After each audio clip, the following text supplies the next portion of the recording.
The healing house on the edge of Thornwood stood quiet in the early morning light, its wooden shutters open to let in the smell of pine and rain.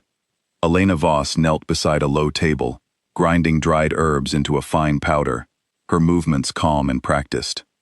3 years had passed since she left the Ashford pack, and in that time, she had built something that belonged entirely to her.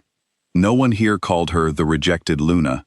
No one whispered about the night Alpha King Damien Ashford stood before the whole pack and chose another woman to stand beside him. Here, she was simply Elena, the healer who could set a broken bone and calm a fevered child with the same steady hands. She had not always been steady. In the beginning, after the rejection, she had been a woman made of cracks, held together by pride alone. But time, distance, and purpose had done what nothing else could. She had rebuilt herself, piece by piece, until the woman who once trembled at the sound of his name could hear it now and feel almost nothing at all. Almost. The bell above her door rang, and Elena looked up, expecting a patient. Instead, she found herself staring at 4 wolves in Ashford colors, and behind them, unmistakable even after 3 years, stood Damien himself. He looked older, not in years, but in the way exhaustion carves itself into a face. His broad shoulders, once held with the easy confidence of a man who believed the world owed him its loyalty, now seemed to carry something heavier. His eyes found hers, and for a moment, neither of them spoke. "Elena," he said finally, his voice rough. She set down the herbs slowly, refusing to let her hands shake. "Alpha Ashford, this is unexpected. I need to speak with you." He stepped further inside, and the guards remained at the door, filling the small room with a tension that pressed against the walls. "Alone, if you'll allow it." She glanced at her assistant, a young wolf named Mira, who nodded and slipped outside without a word, though her eyes lingered on Damien with poorly hidden suspicion. When they were alone, Damien exhaled, as if the silence itself was a weight he had been carrying for a long distance. "I heard what happened," Elena said quietly, before he could speak again. "The marriage, the council's doubts about your leadership. I'm sorry for your troubles, truly, but I don't understand what that has to do with me. It has everything to do with you." He took a step closer, and she made herself stand still, though every instinct told her to retreat. "I made a mistake, Elena, the worst mistake of my life. I chose politics over you, and it cost me more than I ever imagined. My marriage fell apart because there was never anything real in it. The council no longer trusts my judgment. My own pack watches me, and wonders if I've lost my way." He paused, searching her face for something. Forgiveness, perhaps, or at least softness. "I came to apologize, properly, the way I should have 3 years ago." Elena studied him for a long moment. She had imagined this conversation more times than she cared to admit. In the early days when the wound was still raw and bleeding, she had imagined shouting at him, weeping in front of him, demanding he feel even a fraction of what she had felt the night he humiliated her before the entire pack. But standing here now, none of that anger rose in her, only a quiet, unshakable clarity. "You didn't come here for me," she said. "You came here because your world is falling apart, and you thought that apologizing to me might fix something, might make the council see you as a better man, might make your pack trust you again. That's not, isn't it?" Her voice remained gentle but firm. "Damien, I spent a year hating you, another year trying to understand why, and this last year, I finally stopped thinking about you at all. I built a life here, a good one. I don't need your apology to be whole. I stopped needing it a long time ago." His jaw tightened, and for a moment, the composed Alpha King flickered, revealing something rawer beneath. "So you won't forgive me?" "Forgiveness isn't something you can demand, Damien. It isn't a debt I owe you, because you finally decided you need it." She folded her hands in front of her, steady, despite the storm rising in his eyes. "I don't hate you anymore, but I won't pretend that your timing, your reasons, make this into something it isn't. You're not here because you understand what you did. You're here because you're afraid of what happens if you don't fix this." The room fell silent. Outside, she could hear the murmur of his guards, and beyond them, the distant sound of Thornwood beginning its day, oblivious to the reckoning taking place inside the small healing house. "I am asking you," Damien said, his voice lower now, edged with something between desperation and command. To come back. Not as my mate. I know that ship has passed. But as a symbol. If the pack sees that you've forgiven me, sees that the woman I wronged can stand beside me and offer peace, it will restore what I've lost. The council will see a man who has grown, who has changed. Elena felt something cold settle in her chest, replacing whatever small warmth had lingered from old memories. You want to use me, she said slowly, to save your throne. I want to make things right. No, her voice did not rise, but it cut through the room like a blade. You want the appearance of making things right, without any of the cost.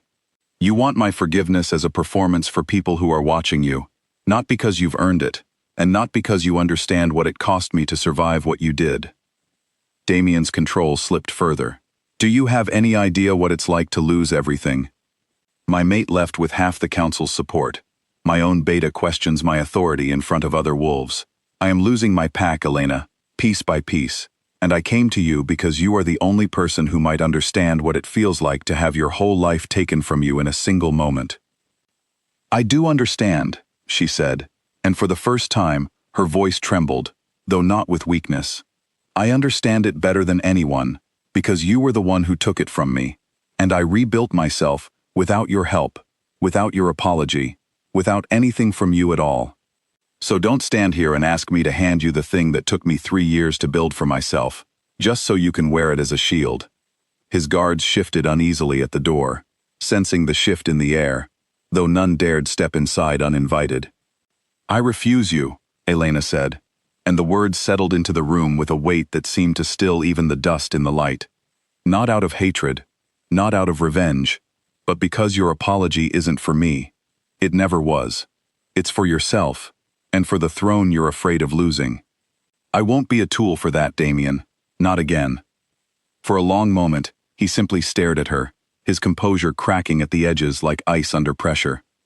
Then, something shifted in the air itself, a presence, ancient and vast, pressing down upon the small healing house until the walls seemed to hum with it.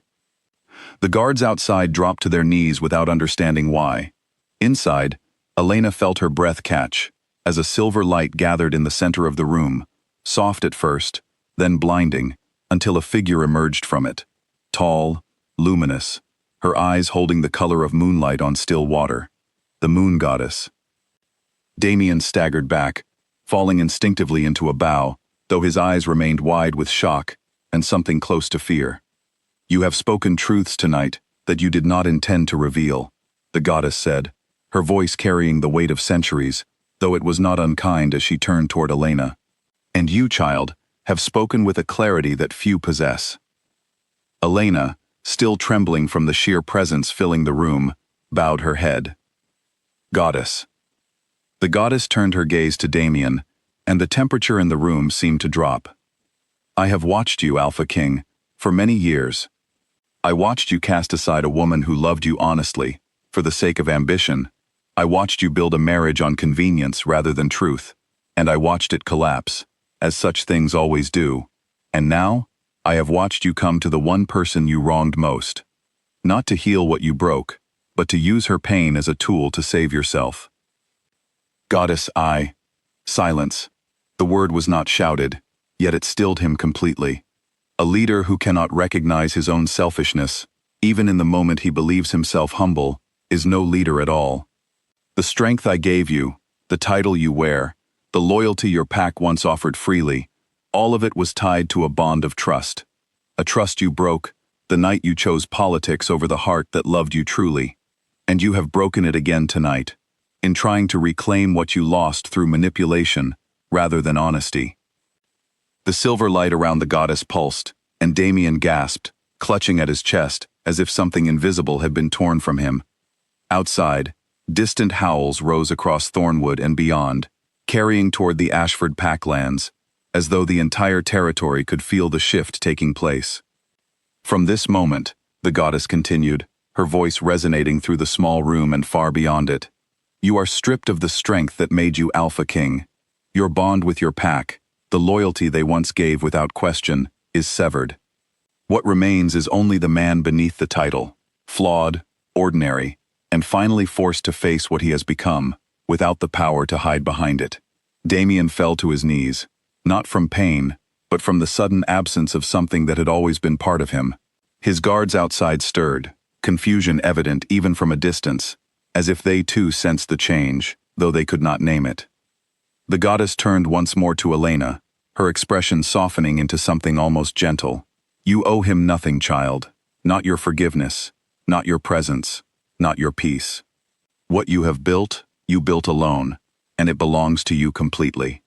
And then, as quickly as she had appeared, the silver light dimmed, and the goddess was gone, leaving only silence and the soft, unsteady breathing of a man who had lost everything he once believed defined him.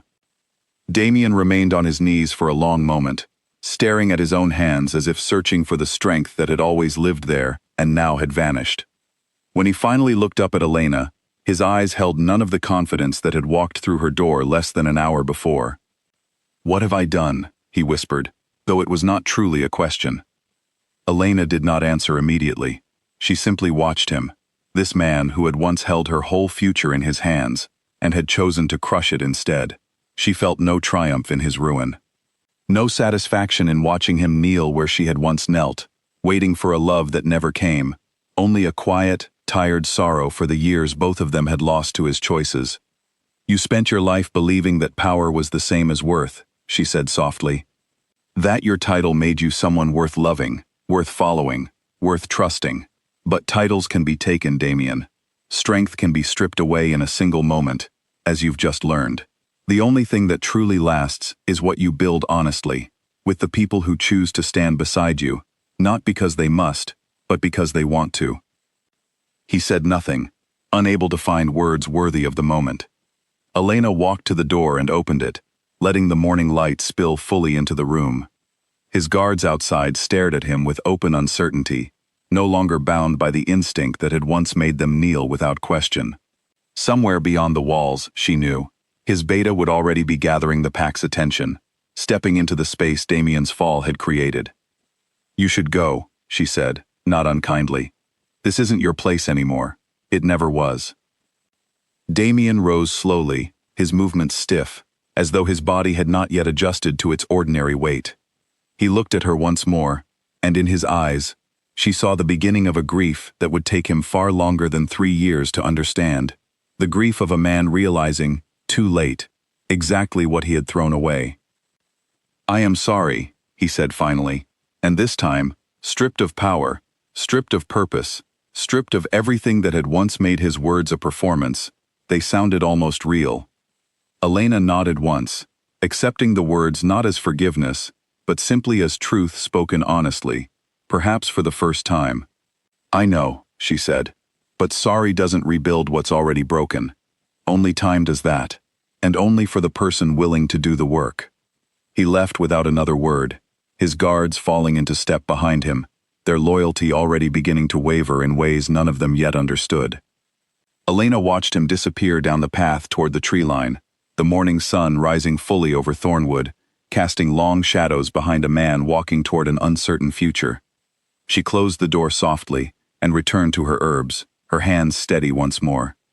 The healing house settled back into its familiar quiet, and somewhere deep inside her, a chapter she had carried for 3 years finally closed. Not with revenge, not with cruelty, but with the simple, powerful truth of a woman who had chosen herself, long before the goddess ever had to. Outside, the wind moved gently through the pines, carrying the scent of rain and renewal, and Elena Voss began her day exactly as she had every day since she left the Ashford pack behind, free, whole, and entirely her own.